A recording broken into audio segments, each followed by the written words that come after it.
I'm Sarai. And I'm Haley. And this is Seamwork Radio. Welcome back to Seamwork Radio, where we share practical ideas for building a creative process so you can sew with intention and joy. And today we're talking about how to overcome your fears around sewing just in time for Halloween. We're going to cover the 2 types of fears you might have about sewing, how to decide which one you're facing, and a 3-step process for overcoming any sewing fear. All right, so in honor of Halloween, which is pretty soon after this episode comes out, what's your favorite horror movie of all time, Haley? This is a tough question to answer because I actually really like horror movies. I think after much thought, I think that I'm going to have to give that honor to Evil Dead, specifically Evil Dead 2. I do like horror, but I also love like camp and cheesy, and I think that Evil Dead's very playful and fun. So I would give it to that. Honorable mention to The Shining, but I feel like that's like, is it thriller? Is it horror? What are we doing? I think it's horror because, well, it's Stephen King. There's definitely a ghostly element to it. I would consider it horror. Yeah, it's regardless of where it stands. I'm a big fan, but I have such an appreciation for horror movies. I think that I think that people like to talk trash about scary movies.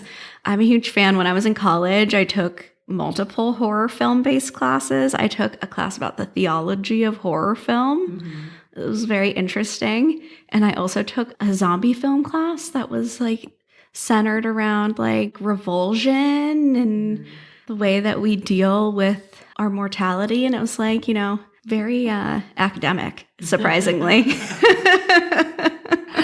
Well, yeah, there's a whole mythology, I think, that gets repeated through horror movies. I also love horror movies, and I love Evil Dead. Evil Dead's great. And The Shining. Both of those are awesome movies. I'm going to be really basic and say The Exorcist. It's just an amazing movie, and it is really scary to this day. I think it really stands the test of time, personally. I think there's just so much atmosphere to it. It's a great horror movie, and it scares me every time I watch it. There's a reason people keep on trying to remake it or do different iterations of it, and it's because that's scary. Yeah. I remember watching it with my stepsister for the first time, and she wouldn't leave the couch after. She didn't want her feet to touch the ground. Oh, another one I just thought of that I think would be high on my list is Rosemary's Baby. I think that is a really deeply creepy movie, as all Roman Polanski movies tend to be deeply creepy. Definitely. That was one of Eric and mine's first date, was seeing Rosemary's Baby at the Hollywood Forever Cemetery. It is so scary, and there's so much wrapped up in it. Like there's just it's a great movie. Well, that was a good icebreaker to get us into our sewing fears for today.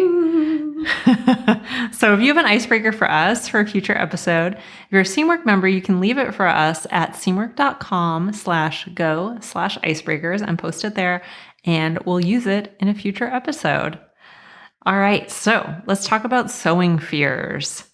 So it can be a problem when there's an intimidating technique that really holds you back from sewing the things that you want to make. And that's what we're going to be talking about today. How can you reframe these intimidating techniques so that they actually feel exciting? Like the feeling you get when you watch your favorite scary movie, or when you get to the top of a roller coaster, for example, where maybe it's scary, but it's also exciting. And you can just choose to close your eyes, or you can embrace the fear. So we're going to be talking about that today. And we're going to give you some tactical ways to break down your biggest sewing fears into really exciting challenges. So do you have any big, bad sewing fears, Haley? I don't know if I have any big, bad sewing fears anymore. I mean, I guess the thing that haunts me is that I just can't make it all. Yeah. I don't know if that's a fear. Fear of missing out. Yeah, it is it's a FOMO situation. But I also accept that I can't make everything I dream up. And that's why I'm a designer, because I get to live vicariously through everybody else that makes the patterns that I design. So Yeah, I would say that's probably my sewing FOMO is my number one. What about you? Well, oh man, FOMO is definitely a big problem in my life with sewing and with everything else. Definitely a more kind of person. I have to rein that in. I think one of my big fears around sewing would be sewing clothes for other people. That's something that I always find really intimidating because it's so hard to know exactly what other people want, how to make it work for them. It's just, there's a lot of feelings wrapped up in it sometimes. And that's something that I'm not talking about little gifts and things like that, but if somebody wants you to make them clothing, actual clothing, then I always feel like there's a lot at stake, and there's a lot riding on it. And what if they don't like it? Or what if they feel like they have to pretend to like it, or it doesn't fit them quite right, or they're just not happy? There's just a lot of things that you don't have to worry about so much when you're making clothing for yourself. So I feel like that's my big thing. That's a really good one. I'm not afraid of that, but I still hate sewing for other people. What do you think are some of the most common sewing fears that you hear from other sewists? I think the most common ones I would say are one around fitting. Fitting is probably the biggest thing for the most people, for the highest number of people that I hear. And then I hear about specific techniques that are usually pretty small things like buttonholes or zippers or something like that people get really hung up on, or they just feel like their machine can't do them right, or they'll never get them right. Those are pretty easy to overcome, but I think people tend to get hung up on them. Yeah. Closures in general seem to be like a really big sewing fear. And I agree about fitting as well. I think that's one that haunts all levels of sewer. I would say to add to that, fabric would be another big one that I hear a lot, in just not knowing or feeling like you make the wrong fabric choices and that stopping you from sewing more. And that's definitely like a skill that's learned, that you have to make some mistakes before you have some victories sometimes, but that's a tough one too. How do you find that your sewing fears have changed throughout your sewing journey? Well, I always feel like I've always been pretty fearless when it comes to sewing. We've talked about this before. I definitely fall more on the ambitious side than the fearful side. When it comes to sewing, or really most of my hobbies, I do think they've probably changed a little bit, in that I definitely feel like I can conquer more now than obviously when I first started, and that I have a lot more skills under my belt. So nothing feels really undoable to me anymore. Whereas in the past, I think I would have attempted things, but I might not have had the expectation that they were going to turn out really well or perfectly, which I think is totally fine. This is a little different from a fear, I think. So I'd say I've always been pretty fearless when it comes to sewing, but there's just more to back it up now. What about you? I would say that when I first started learning to sew, I had this great fear of the unknown, of I knew that I didn't know what I didn't know. Yeah. It felt so vast. It was like an existential sewing fear. I have no other way to describe it. I thought I was a fairly adventurous beginner and open to a challenge, but it felt really big and scary. And then as I progressed, it became skill-based things that I got hung up on or found myself avoiding. And over time, as you begin conquering more of those skill-based things, I think now I'm just at a place where experience has shown me that I'll figure it out eventually. And I may not get it right the first time, and that's okay, but I'll figure it out. I've also, as a person, learned to embrace more of a growth mindset and not view mistakes as a reflection on myself. And so that's helped me to overcome my fears with a lot more grace. I think that's definitely something that resonates with me as well. Just feeling like in the past, I would have felt like, oh, I suck at this, or, feeling like my mistakes were somehow a reflection on my overall ability. Whereas now, if I have something that fails, then it's more of, well, lesson learned, here's what went wrong. I can see that this went wrong, and I'm going to take from it and do it better next time. It's partly just maturity, and that's partly, I think, more experience. Yeah, and it's something that I've intentionally cultivated that, but also sewing has helped me to practice it. So they kind of benefited each other. I think that's a really interesting point, and one of I think the great things about having a creative hobby, are those lessons that it teaches you that you can then apply to other parts of your life too. 100%. Well, let's jump into this process a little bit. So, step one of this process for conquering your big bad sewing fears is number one is you got to identify those fears. I think so often in life, in sewing, our fears can scare us so much that we don't want to approach them with our eyes wide open. So, you may not even exactly know what it is that's holding you back from leveling up your sewing or tackling something. So what we have found is that there's these two types of sewing fears. So we have our abstract sewing fears. So these are things like, I'm afraid of making a mistake. I'm afraid of failing. Then we have these more concrete sewing fears, like I'm afraid of sewing with knits or buttonholes. Concrete fears are a little easier for us to address because oftentimes they are very skill-based type of fears. So first, you got to identify that fear, and then you need to decide whether or not it's an abstract or a concrete fear. And this is step one. So step two, once you've done that, it's going to be a little bit different depending on whether your fear is abstract or if your fear is more concrete. So I'm going to talk about what to do if your fear is a little bit more abstract. So if it's abstract, the chances are that it's actually rooted in something concrete. So the next step for you is to really figure out what that is. So what you need to do to find that concrete fear is try doing the why exercise. So ask why as many times as you need until you get to that concrete skill that's really holding you back. So I'm going to give you some examples, and I think this will make it clear for you how that would work. So let's say the first example is, I'm afraid my project will look handmade. So you ask yourself, why? Why do I feel that way? And the answer is, I don't know how to make it look professional. And then you ask yourself, why again? And it's because I don't know the correct finishes to use. So there you have it. There's the concrete skill. So the solution is to learn more about finishes. And if you can do that, you'll be able to feel like your projects look more professional, and you won't have to worry so much about them feeling like they look handmade. That's one example.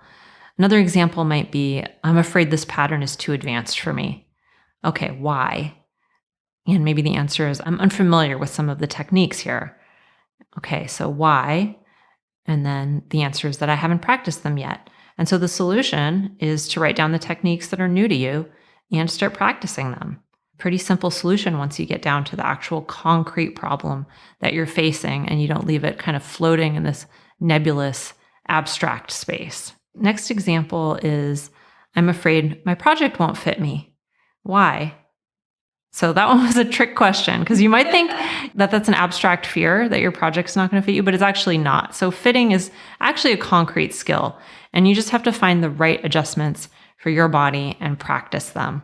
That's a good example of one that might at first feel to be an abstract fear, but is actually something that you can learn. It's a concrete skill. So doing this exercise can help you to kind of suss those out and elucidate which ones of these are things that I can actually tackle through concrete means, and which of these need to be broken down into the steps that will help me get at that abstract problem. And so next up, what we have is step 3, and this is the step that we use to tackle those concrete skills. So whether you started out with a concrete fear in the first place, or if your fear was abstract, but you've done the work of reducing that down to something more concrete, these are the steps that we recommend taking to conquer those concrete fears. And you can kind of mix and match these. These are just 4 different ideas for tackling those more concrete fears. You can do all of them, you can do some of them. Really, the choice is yours. It's just all a matter of how you learn things and the ways in which you build confidence personally. So, tip number one is to Google the heck out of it. Just put a little bit of time aside to watch a few videos, read some articles that show you different approaches so it becomes more visually familiar to you. And you'll also get to pick up some tips and tricks, maybe some handy tools that you might need along the way. Oftentimes, you'll hear Sarai and I say that if you can't get it right, if you're struggling with something, it's probably the technique or the tool. And so doing a little bit of research might help you unearth that technique and that tool that you need to get it right. Tip number two is to find a low stakes way to practice the skill. So if you're intimidated by sewing, maybe with lightweight fabrics, go buy a yard and make some little practice pieces that you can work with. So maybe you can sew a couple seams and finish them in various ways. You can sew a dart, you can sew a curved seam, you can sew hems, you can practice finishing some curved edges with facings or bindings. Just put aside a half day to spend a little bit more time getting familiar in a really low stakes way. Tip number three is to pick a project where you can practice for real, something that has mostly familiar techniques, but you can focus on that one scary thing. So again, if that one scary thing is your lightweight fabric, you can choose even a pattern that you've made before. You know all of the techniques, all of the steps, but you're going to be practicing it in an unfamiliar fabric. Or if you're afraid of buttonholes, it's a project where you know all of the other techniques, you just need to focus on those buttonholes. And then tip number four is to repeat. Repetition is really like the essential ingredient to learning. And it's kind of like exposure therapy. The more often you confront the thing that's giving you the sewing heebie-jeebies, the less it's going to have power over you.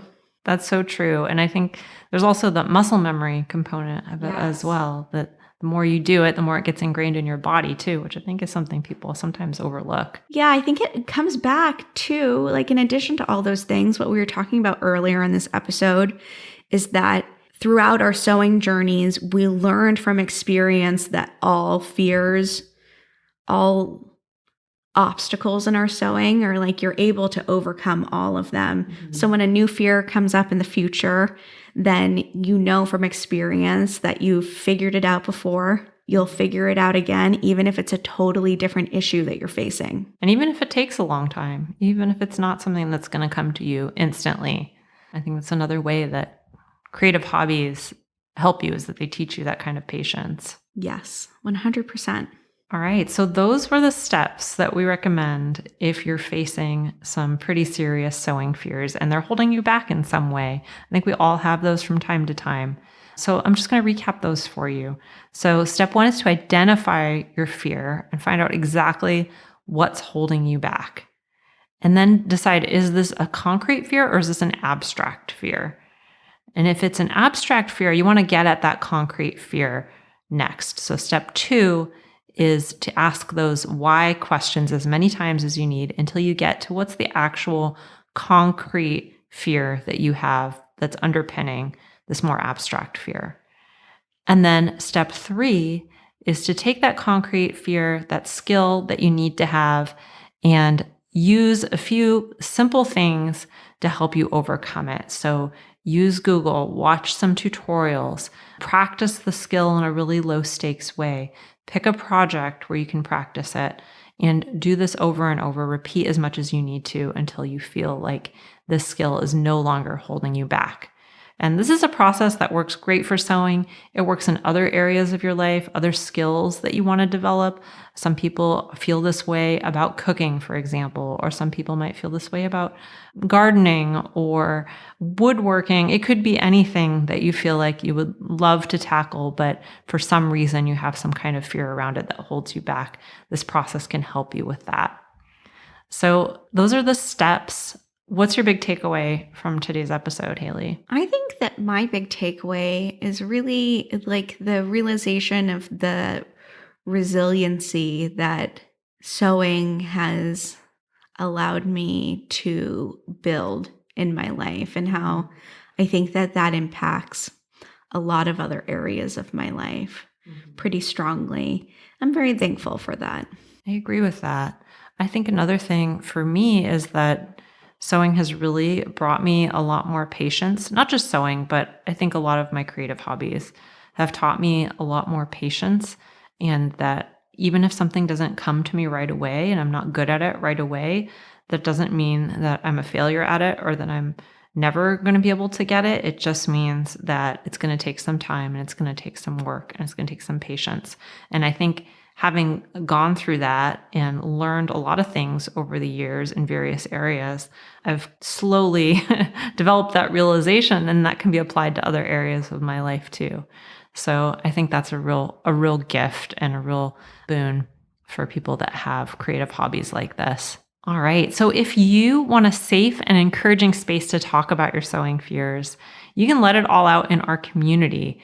We have some of the nicest and most helpful sewists that you can imagine in the Seamwork community. And our team, along with thousands of seam workers, are here to talk to you and cheer you on. And you can ask any question about sewing with absolutely no judgment, and you'll always get some amazing answers. You can also share your finished projects, and you can create goals, and we'll even email you reminders to keep you on track with those goals. It's the perfect place to go if you need a quick boost of creative energy, and you can join that community by joining Seamwork. And if you like this episode, you can leave us a review. We would love to hear your 5-star review. And if you want, you can leave a question in your 5-star review and we'll answer it on a future episode. We're still taking questions that we'll answer on future episodes. So if you have something for us, just let us know in one of those reviews. It's also a really great way to let other people know about the podcast, and we super appreciate every single review we get. We read them all, and we really appreciate you taking the time out of your day to leave us a review and let us know that you are enjoying the podcast. It keeps us going for sure. You can also follow us on YouTube at Seamwork Video if you don't already. You can follow us on Instagram at Seamwork. And if you'd like to join Seamwork and become part of our private community, that community I just talked about, plus get access to hundreds of sewing patterns and dozens of sew-along classes, our podcast listeners get a 50% off lifetime discount when you join at seamwork.com/go/podcast50. So that's seamwork.com/go/podcast50 to get that discount. And that's it for us this week. Happy Halloween, everyone. I'm Sarai. And I'm Haley. And this is Seamwork Radio. Seamwork Radio is brought to you by the team at Seamwork. Seamwork's an online community that supports you in creating a wardrobe that feels right for you. When you join us at Seamwork, you become part of our private community of makers, and you also get access to monthly sew-along classes, a library of over 200 sewing patterns, and tons of great resources to help guide you through the sewing adventure that you choose. Podcast listeners can get half off a Seamwork Unlimited membership, which means you can download as many of those 200 plus patterns as you want at any time, and our community will be there to guide and support you. If you'd like to join us for half off, just visit seamwork.com/go/podcast50. You can also find us on Instagram at Seamwork, or visit our YouTube channel, which is called Seamwork Video. We love hearing from you, so let us know if there's a topic or a personal story that you'd like us to cover. Thanks for listening to Seamwork Radio.